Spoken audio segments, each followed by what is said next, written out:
Good morning बच्चों। आज का हमारा टॉपिक है पार्शियल फ्रैक्शन। हिंदी में आंशिक भिन्न और इंग्लिश में पार्शियल फ्रैक्शन इसको बोलेंगे हम। आंशिक भिन्न या पार्शियल फ्रैक्शन। तो पार्शियल फ्रैक्शन पढ़ने से पहले हमको ये मालूम होना चाहिए कि फ्रैक्शंस क्या होते हैं, यानी भिन्न क्या होते हैं।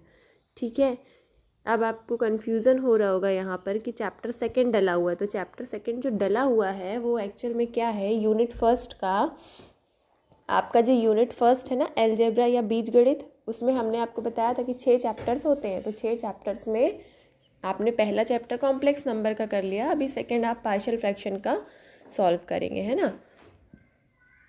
अभी पार्शियल फ्रैक्शन पढ़ना है हमको। तो पार्शियल फ्रैक्शन में सबसे पहले हम क्या पढ़ेंगे, फ्रैक्शंस क्या होते हैं या भिन्न क्या होते हैं। तो आपसे यदि मैं पूछूं कि भिन्न क्या होते हैं या फ्रैक्शंस क्या होते हैं, तो क्या बोलेंगे आप, क्या होते हैं फ्रैक्शंस?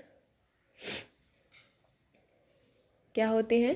ऐसी संख्या या ऐसा नंबर जिसमें अंश और हर दोनों उपस्थित हो, न्यूमरेटर और डिनोमिनेटर दोनों प्रेजेंट्स होते हैं, तो उसको हम क्या बोलते हैं, पार्शियल फ्रैक्शन बोलते हैं। जैसे फॉर एग्जांपल मैं आपको यहाँ लिख के दिखाऊं, x/y, इसमें अंश भी है और हर भी है। दिख रहा है आपको, अंश भी दिख रहा है और हर भी दिख रहा है। न्यूमरेटर हो गया और डिनोमिनेटर। तो ऐसा नंबर जिसमें न्यूमरेटर भी अवेलेबल हो और डिनोमिनेटर भी अवेलेबल हो आपका फ्रैक्शंस कहलाएगा। लेकिन क्या होना चाहिए फ्रैक्शंस में, y does not equal to 0 होना चाहिए। मतलब कि एक नंबर जिसमें अंश और हर दोनों उपस्थित हों तथा हर 0 के बराबर ना हो, तो हम क्या बोलेंगे, ये एक फ्रैक्शन है। हम एग्जाम्पल लें, हम आपसे बोले 2/3 एक फ्रैक्शन है, होगा, अंश भी है हर भी है, तो ये एक फ्रैक्शन होगा, यानी भिन्न होगा। लेकिन हमने क्या बोला था, जो भिन्न है या डिनोमिनेटर है वो 0 के बराबर नहीं होना चाहिए। तो है क्या 3 0 के बराबर, 3 डज नॉट इक्वल टू 0। तो ये आपका एक फ्रैक्शन हो गया। अब मैं फिर से आपसे बोलूँ कि बताइए ये फ्रैक्शन है या नहीं है। यहाँ पर अपन चले जाएं, 2/0 ये फ्रैक्शन है कि नहीं है। तो आप बोलेंगे फ्रैक्शन नहीं है, यानी भिन्न नहीं है। क्यों? क्योंकि इसमें अंश और हर तो उपस्थित हैं, लेकिन जो हर है, डिनोमिनेटर है, वो 0 के इक्विवेलेंट है ना। और हमको क्या चाहिए होता था, denominator does not equal to 0। मतलब जो भी इसका डिनोमिनेटर, जैसे p/q एक नंबर है, तो q does not equal to 0 होना चाहिए। ठीक है, फिर हम देखें कि हमने क्या देखा कि फ्रैक्शन यानी भिन्न क्या होते हैं, ऐसी संख्या या ऐसा नंबर जिसमें अंश और हर दोनों उपस्थित हों आपका फ्रैक्शन कहलाता है, तथा हर 0 के बराबर ना हो। ठीक है, वो आपका हो जाएगा फ्रैक्शन। ये मैंने यहाँ पे लिखा हुआ है, देखिए, ध्यान देंगे तो दिखेगा आपको, ये आपका कहलाएगा फ्रैक्शन। डेफिनेशन यहाँ पे लिखी हुई है, ये आपका फ्रैक्शन कहलाएगा। अभी हम बात कर रहे हैं, हम क्या पढ़ रहे हैं, आंशिक भिन्न पढ़ रहे हैं या पार्शियल फ्रैक्शन पढ़ रहे हैं। देखो यहाँ लिखा है आंशिक भिन्न या partial fraction. A relation algebraic fraction in x is the quotient px/qx where px and qx are polynomial in x। मतलब कि एक जो भी आंशिक भिन्न होता है, यदि हम साधारण भाषा में बोलें तो आंशिक भिन्न क्या है, भिन्न का छोटा रूप आंशिक भिन्न कहलाएगा। भिन्न का छोटा रूप आंशिक भिन्न कहलाएगा। अब छोटा रूप मतलब यहाँ पे एग्जाम्पल आप देख सकते हैं, 7x - 1/2x² - x - 1 को आपने 2 भागों में विभाजित कर दिया। आप ये भी लिख सकते हैं और ये भी लिख सकते हैं, दोनों फॉर्मेट इसके लिख सकते हैं। ये जो फॉर्मेट है इसमें अंश हर दोनों उपस्थित हैं। पहले वाले फॉर्मेट में देखें अंश और हर दोनों उपस्थित है, इसलिए हमने इसको फ्रैक्शन बोला। लेकिन इस फ्रैक्शन को हमने 2 सिंपल फॉर्म में कन्वर्ट कर दिया, तो इस फॉर्म को हम क्या बोल रहे हैं, पार्शियल फ्रैक्शन। क्योंकि ये इसी फ्रैक्शन का एक स्वरूप है जिसको हम छोटे छोटे रूपों में लिख सकते हैं। नाम से समझ में आ रहा है ना, आंशिक भिन्न यानी भिन्न का छोटा रूप आपका पार्शियल फ्रैक्शन कहलाएगा। ठीक है, अभी ये जो px और qx की कहानी है वो क्या है, तो हम बोले कि ये जो px है, हमने सीधे नंबर फॉर्म में आपको बताया कि क्या होते हैं फ्रैक्शंस, है ना। अब ये जो पी एक्स क्यू एक्स है वो यहाँ पर ये बता रहे हैं कि पी एक्स एक फंक्शन कहला रहा है, फंक्शन ऑफ एक्स, और क्यू एक्स भी फंक्शन ऑफ एक्स। मतलब पी अभी हमको साधारण नंबर ना लेके यहाँ पे हमको फंक्शंस लेने हैं। किसके फंक्शंस लेने हैं? एक्स के फंक्शंस। जैसे हम बोले एक्स स्क्वायर प्लस 1, एक्स का एक फंक्शन हो गया, equal to 3x cube plus 2, x का दूसरा फंक्शन हो गया। ये क्या हो गया? अंश भी है, हर भी उपस्थित है, दोनों चीज उपस्थित है, हर 0 के बराबर नहीं है, तो हम यहाँ पे बोलेंगे कि ये कैसा है? ये एक भिन्न है। आपको क्वेश्चन में बोलेगा इस भिन्न को आंशिक भिन्न में परिवर्तित कीजिए, रिसॉल्विंग इनटू पार्शियल फ्रैक्शन। तो आपको आंशिक भिन्न में परिवर्तित करके लिखना है। ठीक है, आपका आंशिक भिन्न क्या होगा? भिन्न का छोटा रूप आंशिक भिन्न कहलाएगा। मैंने यहाँ पे आपको बताया भी है, ये फर्स्ट आपका फ्रैक्शन है, सेकेंड आपका पार्शियल फ्रैक्शन है। फिर हम बोले कि जो भिन्न होता है उसके हमने स्वरूप को क्या बोल दिया? छोटे रूप को पार्शियल फ्रैक्शन बोल दिया। अभी जो भिन्न होते हैं वो 2 प्रकार के होते हैं। जो फ्रैक्शंस होंगे वो कितने प्रकार के होंगे? 2 प्रकार के होंगे। कौन कौन से होंगे? देखिए, देयर आर 2 टाइप्स। आंशिक भिन्न 2 प्रकार के होते हैं। पहला होता है प्रॉपर फ्रैक्शन और दूसरा होता है इम्प्रॉपर फ्रैक्शन। प्रॉपर फ्रैक्शन जो होता है वो उचित भिन्न कहलाता है और इम्प्रॉपर फ्रैक्शन जो होता है वो विषम भिन्न कहलाता है। देखिए यहाँ पे लिखा है प्रॉपर फ्रैक्शन और दूसरा इम्प्रॉपर फ्रैक्शन, उचित भिन्न और विषम भिन्न। ठीक है, उचित भिन्न और विषम भिन्न। अब उचित भिन्न क्या होता है? प्रॉपर फ्रैक्शन क्या होता है? बताएगा कोई? प्रॉपर फ्रैक्शन क्या होता है? उचित भिन्न, a relational fraction in which the numerator is one of lower degree that than of the denominator is called a proper fraction. For example, इसको बोले हम सिंपल लैंग्वेज में समझें। उचित भिन्न क्या होता है? ऐसा भिन्न जिसमें अंश का घात, यानी कि जो अंश है उसका जो हाईएस्ट इंडेक्स है या पावर है, अंश का घात उसके हर के घात से कम होना चाहिए। अंश का घात, देखो यहाँ पर ये अंश है आपका, न्यूमरेटर है, और ये डिनोमिनेटर है। न्यूमरेटर का हाईएस्ट इंडेक्स कितना है? 1 है। देखो एक्स की अधिकतम घात कितनी है? 1 है, और यहाँ एक्स की अधिकतम घात कितनी है? 2 है। तो ऐसा फ्रैक्शन या ऐसा भिन्न जिसमें अंश का घात कम हो, किससे? हर के घात से, यानी न्यूमरेटर का जो हाईएस्ट इंडेक्स है वो लोअर होना चाहिए, lower than highest index of denominator. ठीक है, तो अंश का घात कम होगा, हर का घात अधिक होगा, ये याद रखना। यहाँ पे सेकेंड वाले एग्जाम्पल में देखो, अंश का घात अधिकतम घात कितना है? 2 है, और यहाँ पर कितना है? 4 है। तो अंश का घात कम है, हर का घात अधिक है, यानी कि कैसा फ्रैक्शन हो गया? कैसा फ्रैक्शन हो गया? प्रॉपर फ्रैक्शन हो गया या उचित भिन्न हो गया। ठीक है, फिर हम इम्प्रॉपर देखें तो इम्प्रॉपर जस्ट इसका रेसिप्रोकल होगा। क्या होगा? ऐसा भिन्न जिसमें अंश का घात हर के घात से अधिक हो। ऐसा भिन्न या ऐसा फ्रैक्शन जिसमें अंश का घात अधिक हो हर के घात से। देखो यहाँ पर अंश का घात 3 और हर का घात कितना? 2। अंश का घात अधिक होना चाहिए हर के घात से। न्यूमरेटर का इंडेक्स हाईएस्ट होना चाहिए, किसके इंडेक्स से? डिनोमिनेटर के इंडेक्स से। तो ये हो गया आपका विषम भिन्न। ठीक है, फिर से कहानी सुनो। भिन्न क्या होता है? x अपॉन वाई के रूप में लिखी जाने वाली वो सभी संख्याएं जिसमें y does not equal to 0 होता है, आपका क्या कहलाता है? भिन्न कहलाता है या फ्रैक्शन कहलाता है।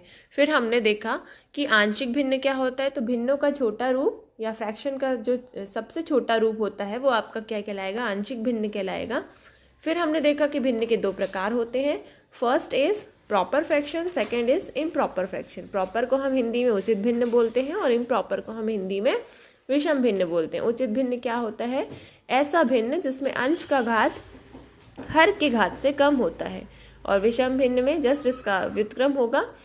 क्या होगा? ऐसा भिन्न जिसमें अंश का घात हर के घात से अधिक होता है, क्या कहलाएगा? आपका विषम भिन्न कहलाएगा। ठीक बात। फिर इसके बाद हम चले आंशिक भिन्न में विभक्त करने की विधियां। जो आपका पार्शियल फ्रैक्शन है उसमें आपको लेकर जाना है। तो हम इसको थोड़ा सा आप समझ लीजिए कि आपको कोई भी भिन्न दिया रहेगा या कोई भी फ्रैक्शन दिया रहेगा और आपको बोलेगा, कोई भी फ्रैक्शन आपको दिया है और आपको बोलेगा चेंज इनटू पार्शियल फ्रैक्शन, यानी कि आंशिक भिन्न में परिवर्तित कीजिए। कोई भी भिन्न दिया है, अब हमको नहीं पता कि वो विषम है कि उचित है, यानी प्रॉपर फ्रैक्शन भी दिया हो सकता है और इम्प्रॉपर फ्रैक्शन भी दिया होता है। तो आपको यहाँ पर पता लगाना पड़ेगा कि कौन सा फ्रैक्शन है। उससे पहले, उसके बाद हमको क्या करना पड़ेगा, उस फ्रैक्शन को किस में कन्वर्ट करना है, पार्शियल फ्रैक्शन में या आंशिक भिन्न में परिवर्तित करना है। तो किसी भी फ्रैक्शन को आंशिक भिन्न में परिवर्तित करने के लिए हमारे पास कुछ मेथड्स हैं, यानी कुछ में हम आपसे बोलें कि 3 हमारे पास मेथड्स हैं। Methods of resolving into partial fraction, यानी आंशिक भिन्न में किसी भी भिन्न को परिवर्तित करने के लिए हमारे पास 3 मेथड्स या 3 विधियां हैं, जिसमें से पहली विधि है, ये देखिए मैंने यहाँ पे लिखा हुआ है ना, पहली विधि काय की विधि है, आंशिक भिन्न में बदलने की विधि। पहली विधि क्या बोलती है, जब हर में एक घातीय गुणनखंड हो जिसकी पुनरावृत्ति ना हुई हो। जब हर में एक घातीय गुणनखंड हो, एक घातीय गुणनखंड हो मतलब कि बताना अभी मेरे को इसका मतलब क्या होता है।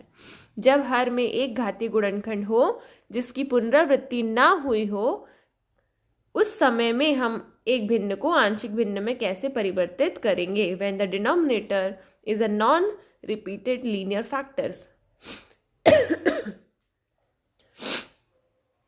तो जो डिनोमिनेटर होता है उसमें नॉन रिपीटेड लीनियर फैक्टर्स होने चाहिए।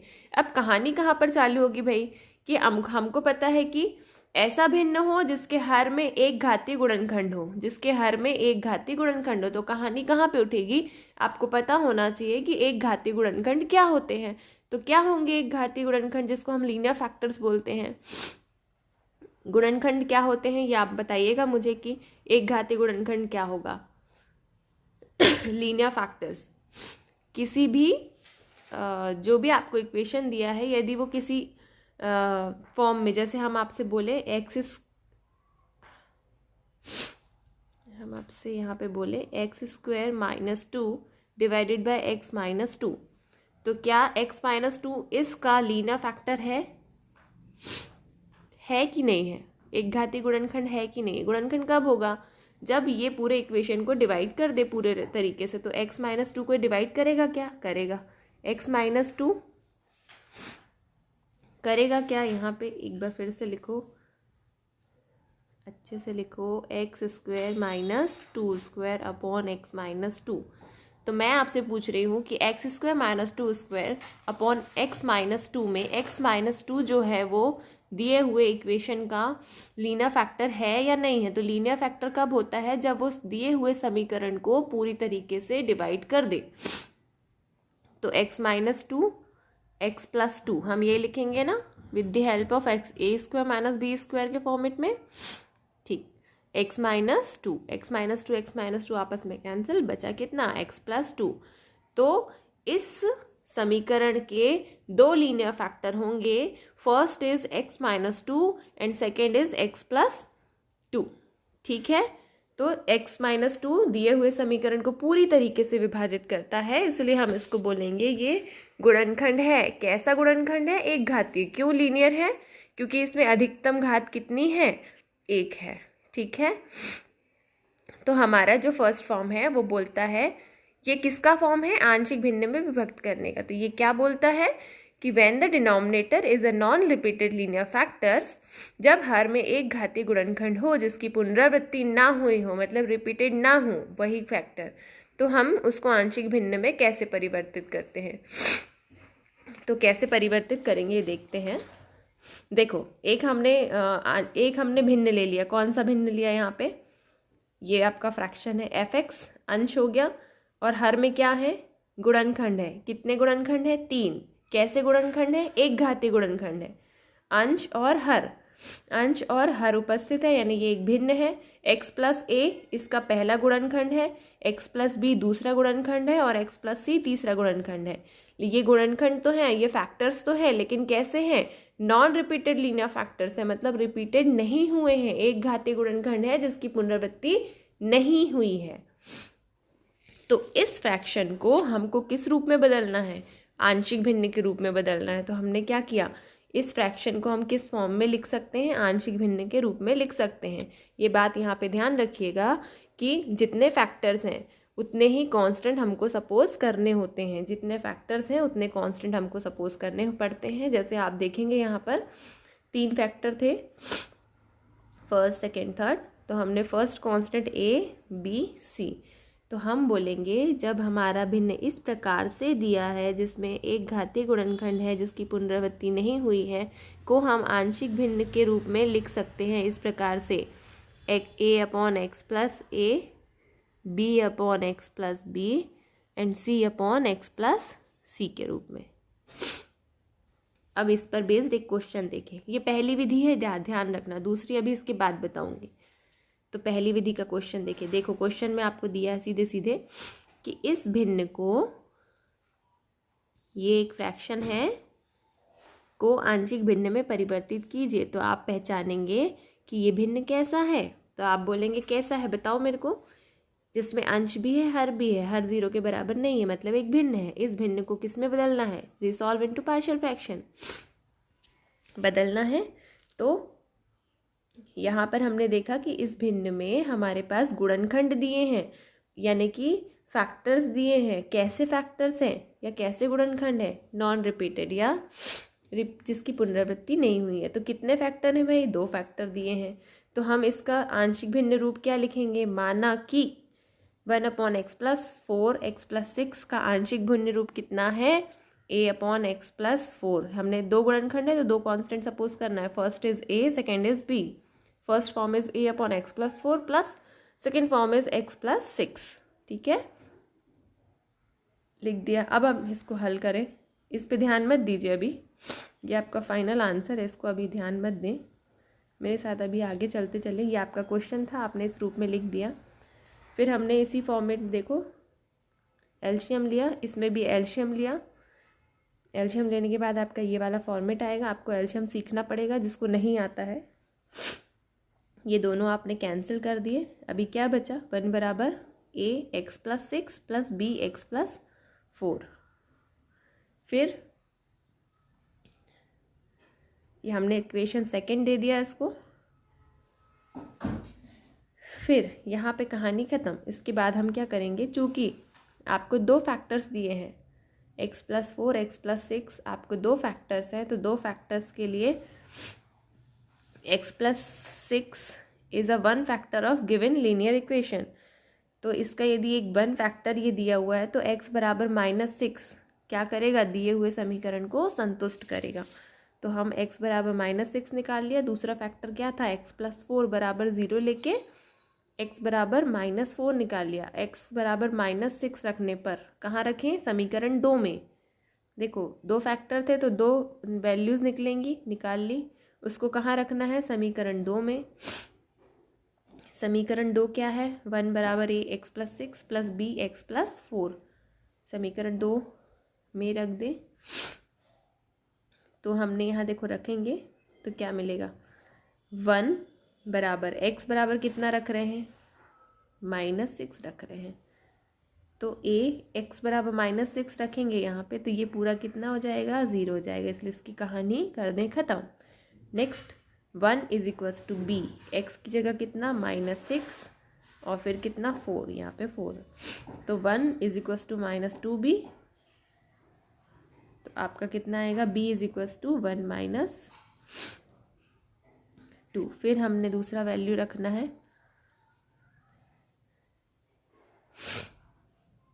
समीकरण 2 में x बराबर -4 रखें, क्योंकि एक गुणनखंड ये वाला भी दिया था। तो -4 हमने रखा, यहाँ पर रख के देखो तो यहाँ पर आएगा 1 लिख दिया हमने एज इट इज़। फिर a x की जगह रखा -4 प्लस 6 प्लस b x की जगह कितना 4 -4, ये दोनों कैंसिल, ये हो गया 0, बचा कितना, ये 0 हो गया तो कट कैंसिल। कितना बचा, 1 बराबर 2a, तो a बराबर कितना मिला, 1/2। a और b के मान मिल गए, तो a और b के मान को कहाँ पर रखते हैं, जो हमने आंशिक भिन्न रूप माना था। हमने क्या माना था, a/x+4, तो a का मान कितना था 1/2 और b का मान कितना था